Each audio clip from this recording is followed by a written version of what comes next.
پھر آپ اس کے خلاف کیوں بولتے ہیں؟ میں نے کہا دیکھیں ڈاکٹر صاحب، میں دیہاتی آدمی ہوں، میں آپ کو دیہات کی مثال دے کے آپ سے مسئلہ پوچھتا ہوں، مجھے آپ سمجھائیں۔ مجھے کہنے لگے جی بتائیں۔ میں نے کہا ایک آدمی ہمارے ڈیرے پر آتا ہے اور اس کے پیٹ میں درد ہے، اس سے ایک ذمہ دار پوچھتا ہے بھئی آپ کے پیٹ میں کیوں درد ہے؟ آپ کو بڑے ہو کر پیٹ پہ ہاتھ رکھ کے چلتے ہیں؟ وہ کہنے لگا کہ میرے پیٹ میں ڈاکٹر کہتے ہیں جی کیڑے ہیں، اس وجہ سے درد ہے۔ وہ جٹ کہنے لگا یہ تو مسئلہ کوئی نہیں، میں ابھی کل شہر گیا، میں وہاں سے دوائی لے کر آیا ہوں، جو کپاس پہ ماری تو کیڑے مر گئے ہیں، میں نے باغ پہ پھینکے تو کیڑے مر گئے ہیں، ایک ڈھکن تو بھی پی لے تیرے پیٹ کے کیڑے مر جائیں گے۔ تو اس نے ایک ڈھکن کو شربت پی لیا، وہ سپرے پی لیا، دوائی پی لی۔ میں نے کہا وہ کیڑے تو نہیں مرے، خود مر گیا۔ مجھے بتائیں اس جٹ کے خلاف کوئی قانونی کارروائی بھی ہوگی؟ مجھے کہا جی ہوگی، اس کے خلاف تو پرچہ 302 کا کٹنا چاہیے، اس ان پڑھ نے بندہ مار دیا۔ میں نے کہا اس کی نیت بالکل ٹھیک تھی، اس کا خیال یہ تھا کہ یہ جو دوائی ہے اگر یہ بڑے بڑے کیڑے مار سکتی ہے تو چھوٹے کیڑے مارنا تو مسئلہ ہی کوئی نہیں، اس کی نیت تو بالکل ٹھیک تھی۔ مجھے کہنے لگا مولانا صاحب ہم یہ نہیں دیکھیں گے چودھری صاحب کی نیت کیسی ہے، ہم یہ دیکھیں گے یہ دوا دینے کا اہل بھی تھا یا نہیں۔ میں نے کہا ہم یہ نہیں دیکھیں گے کہ ڈاکٹر اور پروفیسر صاحب کی نیت کیسی ہے، ہم بھی دیکھیں گے تفسیر کا اہل ہے یا نہیں۔ ہم نیت کو چیلنج نہیں کرتے، ہم اہلیت کو چیلنج کرتے ہیں۔ نیت اندر کا معاملہ ہے، اس پر ہم کیسے فتویٰ دے سکتے ہیں؟ اہلیت باہر کا معاملہ ہے، ہم اس پہ بات کرتے ہیں۔ جب ہم کھل کے اسکول کالج کی تائید کرتے ہیں تو آپ مدارس کی تائید کیوں نہیں کرتے؟ ہم نے کہا اگر ڈاکٹر چاہیے سکول کالج ہے، اگر آپ کو پروفیسر چاہیے سکول کالج ہے، اگر آپ کو انجینئر چاہیے سکول کالج ہے، اگر آپ کو پائلٹ چاہیے یہ سکول و کالج ہے، اور اگر آپ کو امام چاہیے مسجد مدرسہ، مؤذن چاہیے مسجد مدرسہ، خطیب چاہیے مسجد مدرسہ، مفتی چاہیے مسجد مدرسہ، اور سب سے بڑھ کے اگر آپ کو نکاح خان چاہیے مسجد مدرسہ، جنازے کے لیے امام چاہیے تو مسجد مدرسہ۔ اس سے اگلی بات چاہتا ہوں کہ قیامت کے دن جب بخشوانے کے لیے شفیع چاہیے تو پھر مسجد مدرسہ۔ اگر آپ کو یقین نہ آئے، میں نے آج اپنے گاؤں میں جمعے کے دن اپنے گاؤں والوں سے مسئلہ پوچھا، ہمارے 2 میتیں تھیں، میں اس حوالے سے بیان کر رہا تھا۔ میں نے ان سے پوچھا، میں آپ سے پوچھتا ہوں سرگودا کے دوستو، آپ میری رعایت کیے بغیر مجھے بتاؤ آج تک کوئی آپ ایسا واقعہ پیش کر سکتے ہیں کہ آدمی کے گھر میں انتقال ہو، بزرگ فوت ہو جائیں اور کوئی آدمی مسجد اور مدرسے کی بجائے سکول یا کالج جائے؟ ہمیں کوئی بچہ دو جو یاسین پڑھے، ہمیں کوئی ٹیچر دو جنازہ پڑھا دے، ہمیں کوئی بندہ دو جو اس کی قبر پہ دعا مانگ لے۔ کبھی آپ گئے ہیں؟ جب بھی جائیں گے مدرسے میں جائیں گے۔ اس کا معنی یہ ہے کہ موت کے بعد کی ضرورتیں یہ سکول اور کالج پوری نہیں کرتا، موت کے بعد کی ضرورتیں یہ مسجد اور مدرسہ پوری کرتا ہے۔ جب تک ہم زندہ ہیں ہمیں ڈاکٹر چاہیے، موت آ جائے اب ڈاکٹر نہیں چاہیے، زندہ ہیں کیس بن گیا ہمیں وکیل چاہیے، مر گئے اب ہمیں وکیل نہیں چاہیے۔ تو جب آدمی زندہ ہے تو ڈاکٹر چاہیے، جب مر جائے تو پھر سفارشی چاہیے۔ آدمی زندہ ہے اسے وکیل چاہیے، اگر موت آ جائے تو پھر سفارشی چاہیے۔ تو جب تک زندہ ہے وہ زندگی کے لیے ڈاکٹر اور وکیل یہ سکول اور کالج دیتا ہے، اور جب موت آ جائے تو پھر سفارشی سکول اور کالج نہیں پھر مدرسہ دیتا ہے۔ سکول اور کالج بھی ضرورت ہے اور مدرسہ بھی ضرورت ہے، اس لیے جو سکول کالج میں بچہ پڑھے وہ بھی ہمارا بچہ ہے، اور جو مدرسے میں پڑھے وہ بھی ہمارا بچہ ہے۔ اگر وہاں پہ گولی لگے پھر بھی ہمیں دکھ ہوتا ہے، یہاں گولی لگے پھر بھی دکھ ہوتا ہے۔ اس لیے ہم تعلیمات پیغمبر کانفرنس کے حوالے سے اللہ کے نبی کا ارشاد پیش کرتا ہوں، فرمایا من لم یرحم صغیرنا ولم یکر کبیرنا فلیس منا۔ جو آدمی چھوٹوں پہ رحم نہ کرے اور بڑوں کی عزت نہ کرے اس کا مجھ محمد سے کوئی تعلق نہیں ہے۔ بچہ بچہ ہے، وہ مدرسے کا ہو تب بھی ہے، سکول کا ہو تب بھی ہے۔ اس لیے ہم اس کانفرنس میں اگر پشاور کے سکول میں بچے ذبح ہوں ہم اس کی بھی مذمت کرتے ہیں، اور اگر کسی مدرسے میں بچہ ذبح ہو ہم اس کی بھی مذمت کرتے ہیں۔ وہ بھی ہمارا بیٹا ہے، یہ بھی ہمارا بیٹا ہے، ہم اس کے بھی وارث ہیں، اس کے بھی وارث ہیں، ہم سب کے وارث ہیں، سب ہمارے ہیں۔ اور ہم تو بڑا کھلے عام یہ بات کہتے ہیں بھئی مدارس کے لیے آپ کو قطعاً پریشان ہونے کی ضرورت نہیں ہے، مدارس امن کا سبق دیتے ہیں، تعلیم کا سبق دیتے ہیں، اور جس قدر دنیا بھر میں دہشت گردی ہے، میں پاکستان کی بات نہیں کرتا، دنیا بھر میں جتنی دہشت گردی ہے، ابھی حکومت وقت نے بھی کئی لوگوں کو سزائے موت دی ہے۔ آپ ان میں سے بھی دیکھ لو کہ مدرسے کے طالب علم کتنے تھے، آپ دیکھ لو مدرسے کتنے، مدرسے کا وہاں بھی کوئی نہیں نکلتا، جو پکڑا جاتا ہے کوئی مدرسے کا نہیں نکلتا۔ میں اس لیے بات عرض کرتا ہوں، ہم پیغمبر کی تعلیمات کے پابند ہیں، اور ہم تعلیمات پیغمبر سے دائیں اور بائیں ہٹنے کے لیے ہرگز تیار نہیں ہیں۔ اللہ رب العزت ہم سب کو اس بات کا اہتمام کرنے کی توفیق عطا فرمائے، اور ہمیں کرنا بھی چاہیے تعلیمات پیغمبر کے حوالے سے۔ میں یہ بات اس لیے عرض کر رہا ہوں، ہمیں کرنا بھی چاہیے، کیوں؟ حضور کی تعلیمات پہ عمل کرنا یہ پیغمبر پہ احسان نہیں ہے صلی اللہ علیہ وسلم، یہ ہماری ضرورت ہے، یہ ہماری ضرورت ہے۔ میں نے شروع میں آپ سے عرض کیا تھا، آپ کو یاد ہو کہ میں رب العالمین سے افتتاح کیا ہے، رحمت للعالمین سے ابتدا کی ہے۔ میں اسی بات کو اختتام پہ پیش کروں گا، یہ نقطہ ذہن نشین فرما لیں۔ اللہ رب العالمین ہے، اس کے نبی رحمت للعالمین ہے، تو رب العالمین، مصطفیٰ رحمت للعالمین، اس کی وجہ اور دونوں میں جوڑ کیا ہے؟ ہمیں اعتراف، ہم مجرم ہیں، ہم گناہگار ہیں، ہم سے گناہ ہوتے ہیں، اور قانون کے مطابق شاید ہمارے گناہوں کی سزا یہ ممکن نہ ہو، اور قانون کے مطابق شاید ہماری نجات یہ ممکن نہ ہو۔ اللہ رب العالمین قیامت کے دن جو عدالت سجائیں گے وہ مالک یوم الدین بن کے لگائیں گے، اور مالک کی عدالت میں وکیل ہرگز نہیں آتا، مالک کی عدالت میں سفارشی آتا ہے۔ جج کی عدالت میں وکیل پیش ہوتے ہیں، اور مالک کی عدالت میں وکیل نہیں، سفارشی اور شفیع آتا ہے۔ قیامت کے دن اللہ عدالت لگائیں گے، مالک بن کے لگائیں گے، اور عدالت لگانے والے رب العالمین ہوں گے۔ اس رب العالمین کی عدالت میں ہمیں سفارشی چاہیے۔ کسی کے پاس سفارشی اپنا نابالغ بچہ ہے، وہ شفاعت کرے گا، ماں اور باپ کو جنت میں لے جائے گا۔ کسی کے پاس سفارشی حافظ قرآن ہے، سفارش کرے گا، 10 کو جنت میں لے جائے گا۔ کسی کے پاس سفارشی شہید ہے، سفارش کرے گا اور 70 کو جنت میں لے جائے گا۔ کسی کے پاس سفارشی عالم ہے، وہ سفارش کرے گا اور اپنے متبعین کو جنت میں لے جائے گا۔ ام المومنین امی عائشہ رضی اللہ عنہا نے پوچھا، شمائل ترمذی میں روایت موجود ہے، اللہ کے نبی من لم یکن لہ فرۃ، اے اللہ کے پیغمبر، اگر قیامت کے دن کسی بندے کے پاس کوئی سفارشی نہ ہو اس کا کیا بنے گا؟ اللہ کے پیغمبر فرمانے لگے، من لم یکن لہ انا فرۃ لامتی، اے میری عائشہ، قیامت کے دن جن کا کوئی سفارشی نہ ہو ان کا سفارشی میں خود محمد مصطفیٰ ہوگا۔ اب نقطہ سمجھیں، عدالت کس کی ہے؟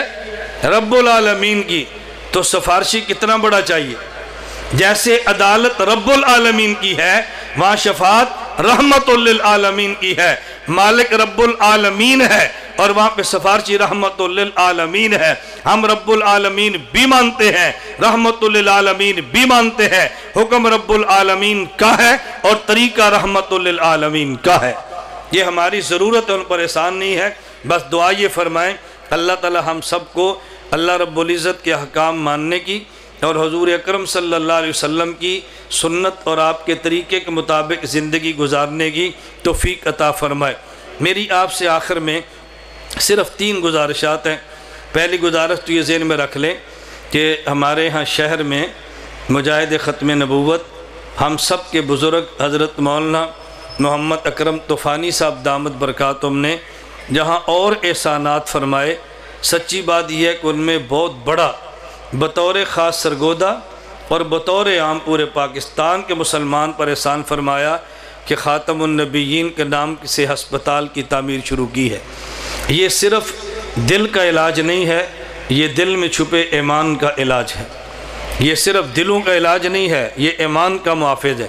اگر ہم چاہتے ہیں ہمارے مسلمانوں کا ایمان بچے، مسلمانوں کے ایمان کا تحفظ ہو، اور وہ آدمی جو علاج کی بنیاد پہ اپنا ایمان چناب نگر میں دے کر آتا ہے، ہم اگر یہ چاہتے ہیں ہمارا ایمان کا تحفظ ہو تو میں آپ سب سے گزارش کروں گا، اب بھی اس پنڈال میں غلے موجود ہیں، ہر آدمی اپنی حیثیت کے مطابق اس میں فنڈ ڈالے۔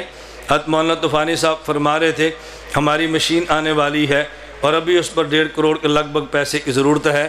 فرمانے بھی رمضان میں تو لوگ دے ہی دیتے ہیں، رمضان سے پہلے نہیں دیتے، ہمیں کوئی رمضان سے پہلے، مجھے فرماتے ہیں قرض کوئی بندہ دے دے ہم رمضان میں ادا کر دیں گے۔ آپ مسئلہ ذہن نشین فرما لیں، رمضان میں زکوٰۃ ادا کرنے کا شاید اتنا اجر نہ ہو جتنا بوقت ضرورت زکوٰۃ ادا کرنے کا اجر ملتا ہے۔ مجھے سردی لگ رہی ہے، مجھے کپڑے آج چاہیے، میں دکاندار کپڑے والے سے کہتا ہوں مجھے یار ایک سوٹ دے دو، مجھے سردی لگ رہی ہے، کہتے ہیں مولانا صاحب روزہ چڑھنا زکوٰۃ دی کرنڈی دیاں گے تنوں۔ بھئی میں رمضان میں زکوٰۃ کی کرنڈی کیا کروں گا، مجھے بھی کھدر دے دو، مجھے تو اب ضرورت ہے۔ اس لیے رمضان میں بے شک زکوٰۃ ادا کریں، ایڈوانس زکوٰۃ ادا کرنے میں حرج نہیں ہے۔ اگر آپ فیس بک سے وابستہ ہیں تو حناب میڈیا سروسز یہ ہمارا پیج ہے، اس کو لائک کریں۔